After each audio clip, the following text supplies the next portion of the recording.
Hello and welcome to this edition of UCentral News. I'm Patrick Talbot. And I'm Jackson Rowbottom. Many students, faculty, and staff are still reeling from the UCO budget forum. One of the areas of concern is the increase in costs that will soon affect students. Here's what UCentral's Shannon Schwa found. Following the budget forum on the 24th of March, UCO will be going through a couple changes in the near future, mainly program and faculty eliminations, as well as increase in tuition. The email sent out by the Office of the President states that there will be an increase of $6.82 per credit hour. That's $81.84 per semester if you're enrolled in 12 credit hours, which is the minimum amount of credit hours for a full-time student in the undergraduate level. We've done a lot of switching to the online classes, and that's been a cheaper format for everyone, and it's been, I think, more convenient for people in the long run, but I also feel like the university maybe lost out on a lot of that because of the fact that the online classes are cheaper, and they're losing out on that rate for the in-person classes. But I don't know that the $82 increase is going to be much of a difference compared to that, because I still think people will take the online class option. I think it's just a way for the school to get some money back because of the giant budget cuts they're making. Not to mention the $15 million redesign they're doing at the stadium. All the teachers are having to lay off, and I just think it's ridiculous, honestly. Honestly, the increase, I understand why they want to increase, because they want to increase the funding for its own school and their own staff members to stay in campus. But at the same time, increasing the budget does not help the students whatsoever. It's already expensive as it is, especially when we start to come back from the COVID quarantine, and a lot of people are slowly starting to go back to work. But as of right now, I don't think it's a good idea to increase the budget. From Edmond, Oklahoma, I'm Shannon Schwa, UCentral News. Thanks, Shannon. And it has been quite a rainy past few days. We're starting to get that April showers. Hopefully that leads to May flowers. Yeah, no kidding. And I know we got rocked last night with rain, but we're going to take it over to CJ now, who tells us more about the rain. CJ, what do you have for us in weather? That's right, you guys. It definitely has been a very wild week here in Oklahoma. We definitely have had a lot of April showers, and hopefully that'll translate into May flowers come next month. But for right now, sitting here in Edmond at about 60 degrees under rainy conditions. Now, this rain is going to be pretty sporadic throughout the evening. They're going to be isolated storms, not a big line of storms coming through. So this rain is going to be very off and on again throughout the night. Let's go ahead and take a look at the winds blowing east at about 10 miles per hour. Now, that wind's going to stay pretty steady for the majority of the night. However, we could see some gusts of about 20 to 25 miles per hour as well. The humidity, on the other hand, sitting at about 80%. And I'm a big old boy. I got some big hair, and I'm definitely feeling that humidity effects today here in Edmond. So my locks definitely aren't having a lot of that humidity today. But it does feel like it's 58 degrees here in Edmond. So overall, a very drizzly, very gray afternoon here in Edmond. Let's go ahead and take a look at our weather headlines coming up for this week.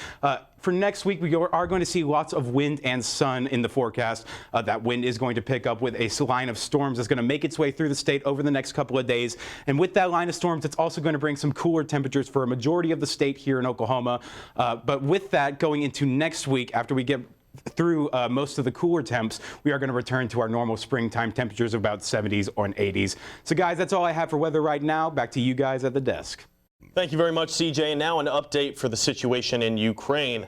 President Zelensky called for the end of Russian war crimes. A mass grave was found in the town of Bucha. The alleged war crimes of Putin now has leaders across the world calling for investigations and sanctions against Russia. And here in the U.S., prices continue to skyrocket at grocery stores and at the pump. UCentral's Micah Chandler spoke with an economic expert on what this means for you. Here's what she found. Gas has reached $4 per gallon here in Edmond and is expected to continue rising.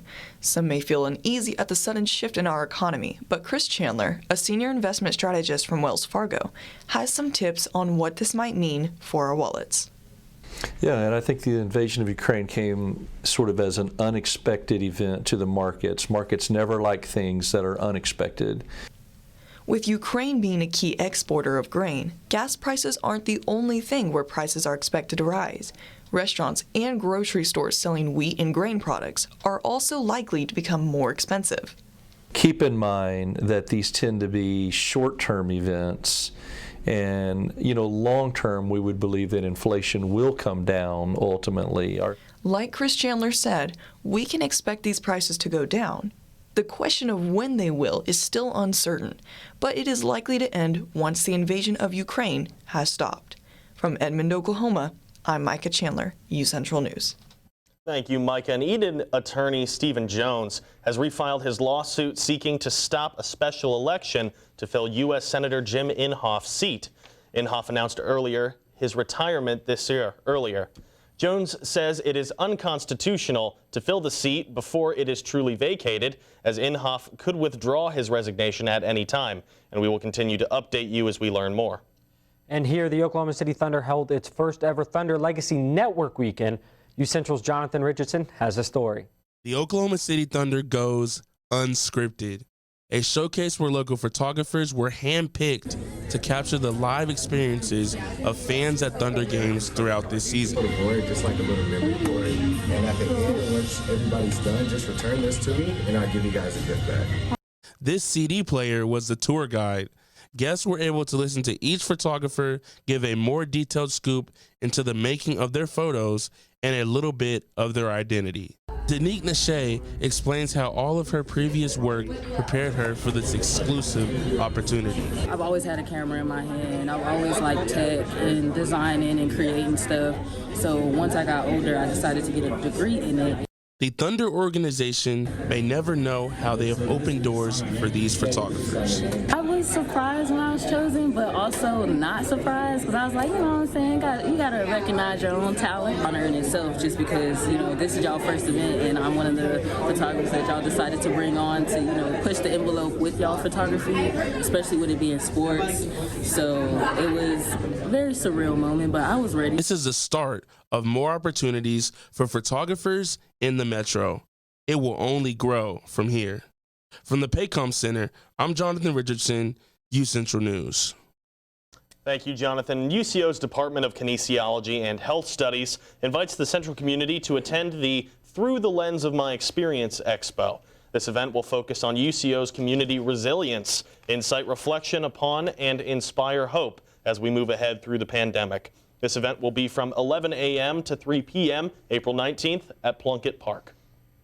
That's right. And coming up after the break, we'll take a look at what's going on in the Melton Gallery. Plus, CJ will have his full forecast after the break. Stay tuned.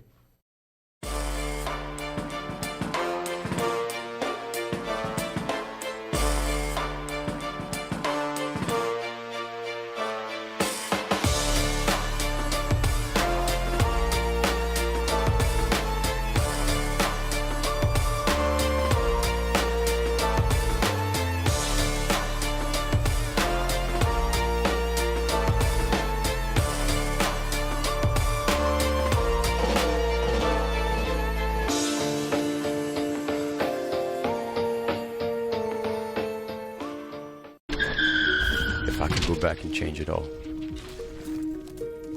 I would. I think I'm gonna miss you the most. I'm sorry. I'm so sorry. I'm so sorry. Maybe it's just the little moments. If I could go back and change it all, if I could go back, I would. But I can't.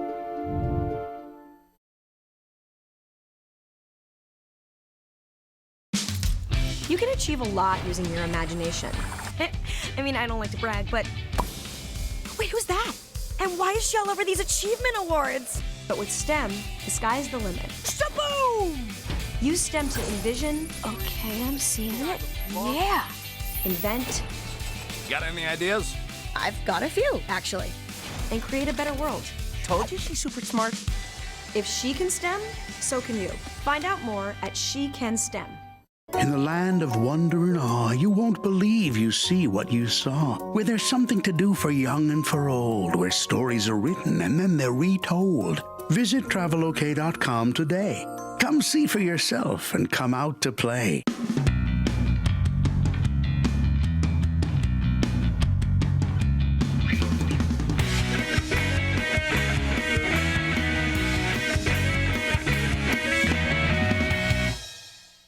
Welcome back. And there's a lot happening at the Melton Gallery here on campus. Let's see what's happening as UCentral's Tristan Pipkin checked it out. With spring approaching, the Melton Gallery is hosting a showcase displaying art of all kinds, from faces, objects, and animals. The Young Talent in Oklahoma Showcase is a celebration of work by high school students throughout the state of Oklahoma. It's sponsored by the Oklahoma Art Education Association, and it's basically a competition that they put together, and high school teachers submit their students' work. The gallery gives students opportunity to view art from young talent across Oklahoma. Far today, I think we've had a couple of the students come through who've created the work. As far as UCO students go, people just kind of filter in and out whenever they have time. The top 10 senior portfolios earn scholarships and prizes. On average, 700 to 1,000 artworks are submitted, and approximately 150 to 200 are selected for the Young Talent in Oklahoma Showcase.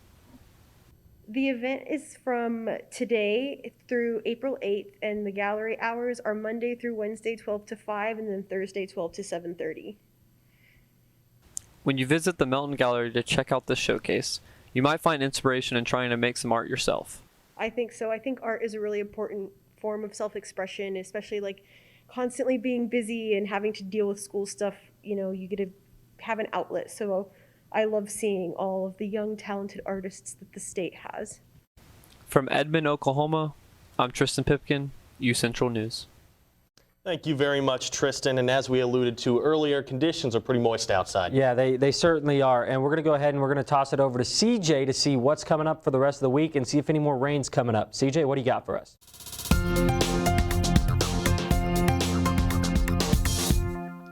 That's right, Patrick. We definitely have had a couple of wild weather days around the state here in Oklahoma over the past couple of days. However, most of that stuff is going to move on as we start to go into next week. Let's go ahead and take a look at our weather headlines coming up for next week. In the forecast, we do have a lot of wind and sun on the horizon. Now, that front that's moving in from the northwestern United States is going to make its way through Oklahoma over the next couple of days, and with it, that's going to bring some more winds and some colder temperatures as well. But however, going into next week, once that front makes its way fully out of the state, we are going to return to our normal springtime temperatures of mid-70s to 80 degrees. Let's go ahead and take a look at current conditions around the state of Oklahoma right here. And as you can see, in central Oklahoma, where the majority of the rain has been, temperatures are lower, but in northern and southern Oklahoma, you haven't seen as much of that rain as we have here in central. So that's why Oklahoma City sitting at about 60 degrees, Clinton 58. Lawton sitting down there at about 68 degrees. Pretty warm, and Idabel too sitting at about 73. So overall, pretty cool around the state of Oklahoma, ranging from cool to warm. Let's go ahead and take a look at our lows for tonight here in Edmond.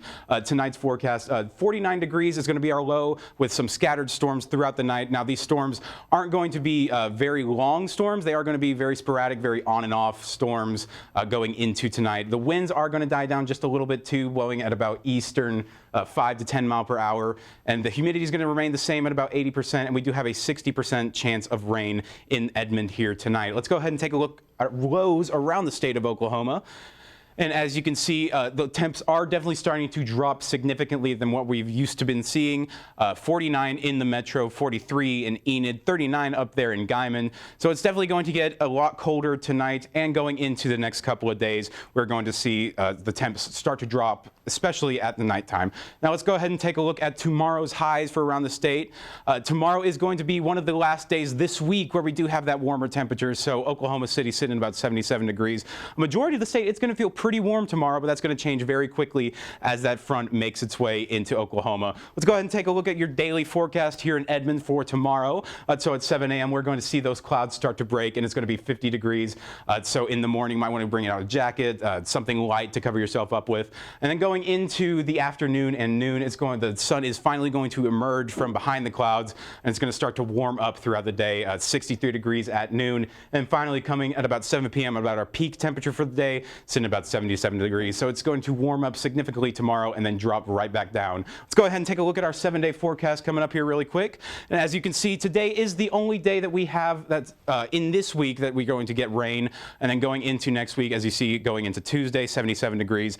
And then on Tuesday night, that's when that cold front's going to make its way through Oklahoma and drop temperatures going into next week. And then on the weekend, on Saturday and Sunday, that's when we're going to rise back up, back into the 70s and 80-degree temperatures. So guys, definitely a cool cooler week ahead, but warmer temperatures are also on the horizon. That's all I have for weather right now. Back to you guys at the desk.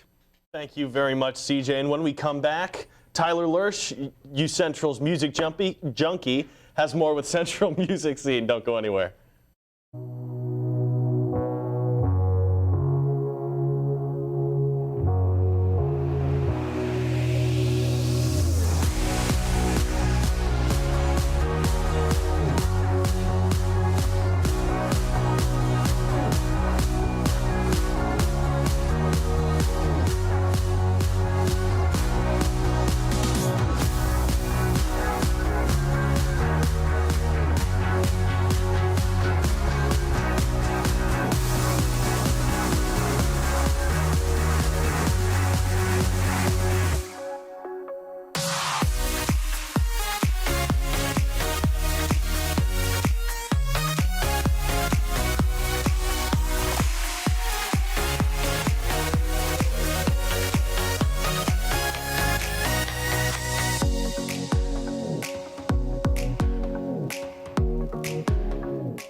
Sometimes the things we do or say can make others feel hurt, excluded, or isolated.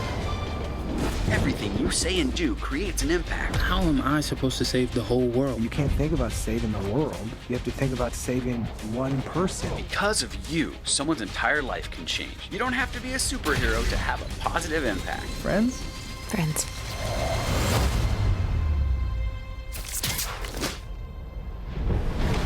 Hey,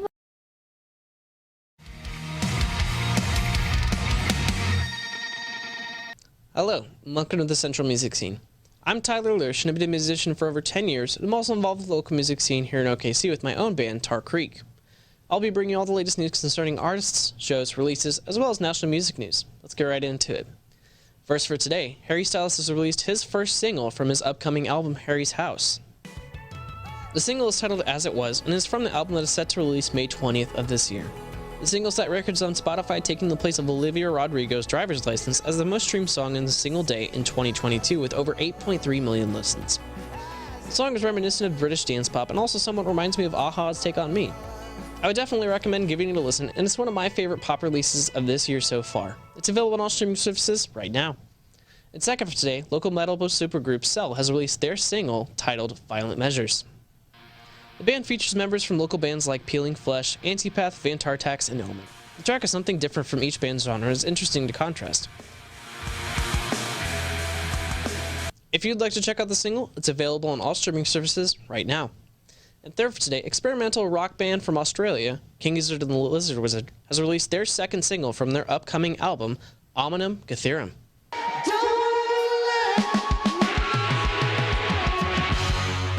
The track is titled Magenta Mountain and was released on March 29th and already has over 238,000 listens on Spotify. The track reminds me personally of a combination of Alt-J and early Arctic Monkeys. If you'd like to give it a listen, it's available on all streaming services right now. And finally for today, we have another Australian band releasing a single. 5 Seconds to Summer has released their second single from their upcoming unnamed album that is set to release sometime this year. The single is titled Take My Hand and was released on April 1st. If you'd like to give the track a listen, it's available on all streaming services right now. Well, that's all I have for today. Be sure to check in on Wednesday for this week's lineup of shows around OKC, as well as more music news. Back to you at the desk. Thanks, Tyler. And coming up after the break, Peyton Scott will have the rundown for UCO Sports after the break.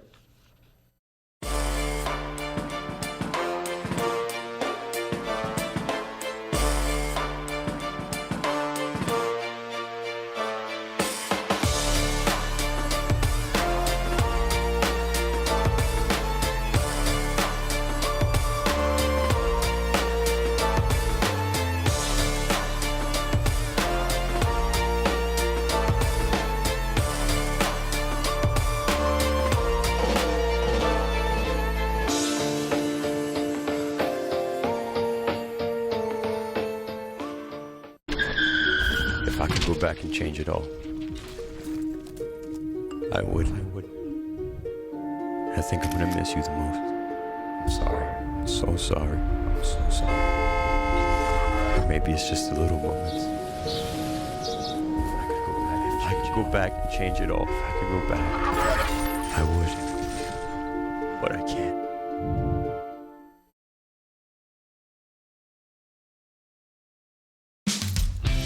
achieve a lot using your imagination. I mean, I don't like to brag, but wait, who's that? And why is she all over these achievement awards? But with STEM, the sky's the limit. Shaboom! Use STEM to envision. Okay, I'm seeing it. Yeah. Invent. Got any ideas? I've got a few, actually. And create a better world. Told you she's super smart. If she can STEM, so can you. Find out more at She Can STEM. In the land of wonder and awe, you won't believe you see what you saw. Where there's something to do for young and for old, where stories are written and then they're retold. Visit travelok.com today. Come see for yourself and come out to play.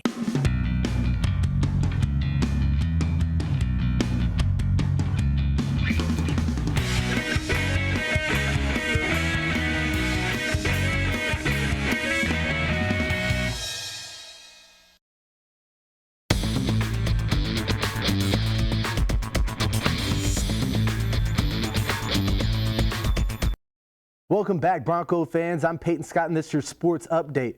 Central Oklahoma's Kyler Patterson was named Monmouth Turf's MIAA Pitcher of the Week. The league announced today Patterson, a junior from Cushing, Oklahoma, made 3 appearances this week out of the Bronco bullpen, and the right-hander was stunning in his performances. He threw 6 1/3 innings and only allowed 2 hits. He didn't give up a single run, earned or not. Patterson struck out 15 batters of the 19 outs he recorded, and he also just walked 2 individuals over the entire week.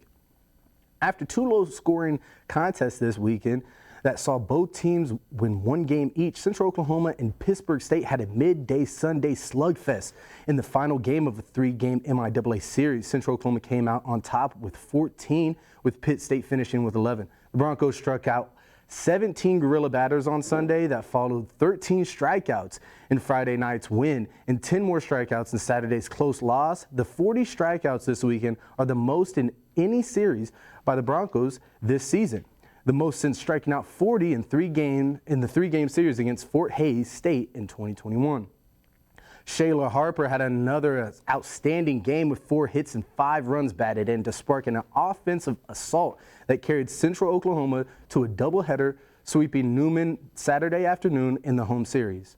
The number 19th ranked Broncos had 20 runs and 21 hits on the day. UCO collected 11 hits in a 10-4 first game victory, scoring all 10 runs in with 2 outs before rolling to a 10-2 run rule beatdown in the night game behind a 10-hit attack from the Lady Broncos. Central improves to 30-6 on the season and 9-1 in MIAA conference play. With this sweep, it's the 17th time in 48-year history of the program that the Broncos have reached the 30-win mark, including 8 times in the last 9 years.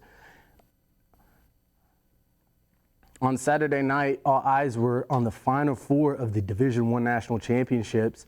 4 Blue Bloods played for a chance to play in the national championship tonight. Number 1 seeded Kansas and number 2 seeded Villanova dueled it out first Saturday in New Orleans, with Kansas coming out on top 81-65. The Jayhawks had an explosive showing from the 3-point line, shooting 13 from 24, making 7 in the first half. Ochai Agbaye went 6 for 7 from deep, finishing with 21 points. David McCormick posted a game-high 25 points and 9 rebounds. Colin Gillespie kept Villanova in the game with 17 points, as Brandon Slater added 16 points and 7 rebounds.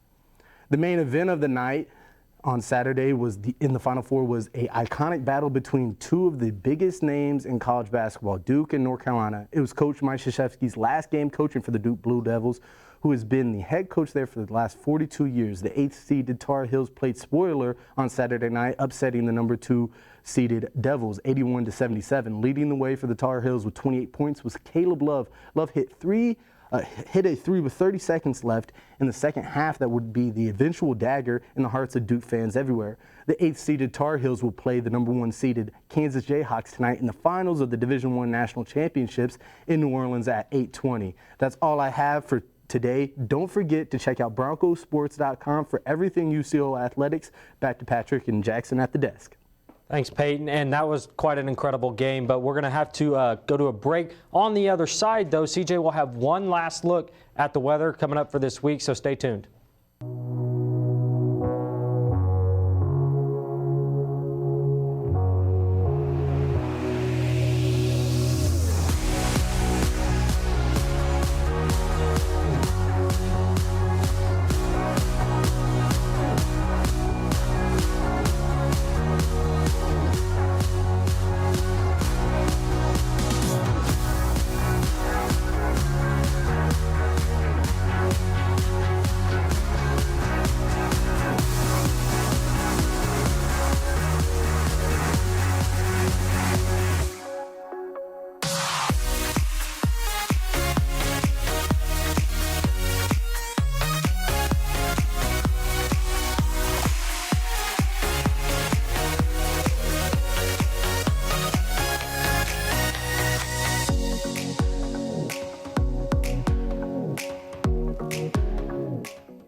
things we do or say can make others feel hurt, excluded, or isolated.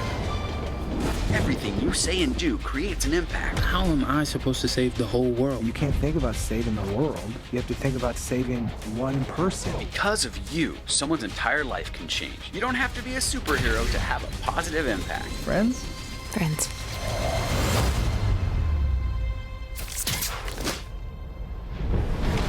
Hey, Bobo. Welcome back to UCentral News. And right now in downtown OKC, the Myriad Botanical Gardens is inviting everyone to come see the corpse flower that is blooming in their lobby. The flower only blooms once every 8 to 10 years, and they have extended their lobby hours to 9 p.m. today to allow visitors to come see it. You can visit their Facebook page to view a live feed and find more information. Now we're going to take one last look at weather. CJ, what do you have for us? Well, thanks, Jackson. Well, coming up in the weather, let's take a look at our 7-day forecast one final time coming up for next week. Now, today is the last day that we're going to see rain for this week. So going into tonight, we could see some scattered showers around the metro area. But going into Tuesday, we're going to see that temps start to rise. And then that's also going to bring a cold front through Oklahoma. That's going to bring colder temperatures and more wind going into Wednesday, Thursday, and Friday. And then, however, on Saturday, we are going to make a return back up to the 70-degree mark, and then going into Sunday, we are going to return to the 80-degree mark as well. So we're going to go from being cold back to being very warm again. Can't say much. That's Oklahoma weather for you guys. That's all I have for weather right now. I'm going to throw it back to Jackson and Patrick at the desk. Thanks, CJ. And yeah, we have certainly needed all this rain that we have gotten. I know that our yards have needed it, farmers have needed it, and then some of the golf courses that you and I like to go play have certainly needed it. So we're certainly grateful for all this rain. I am excited to see those 80s at the end of the week, though. Me too. And one of the things we are seeing is the storms rolling through. We had quite a bit of thunder and lightning. Last night. We're seeing some scattered showers today as well. But like you said, we're looking forward to seeing that green come into play, seeing that green grass coming back in. And I'm really looking forward to seeing how the weather And as you mentioned out. with those storms, just keep an eye on the weather. Tune into all your news stations. We'll keep you covered here at UCentral, but tune into some other stations that have more up-to-date information than we sometimes can offer. But that's all the time we have for you guys today. Thanks for tuning in. I'm Patrick Talbot. And I'm Jackson Rowbottom. Have a great night. Stay safe, Broncos.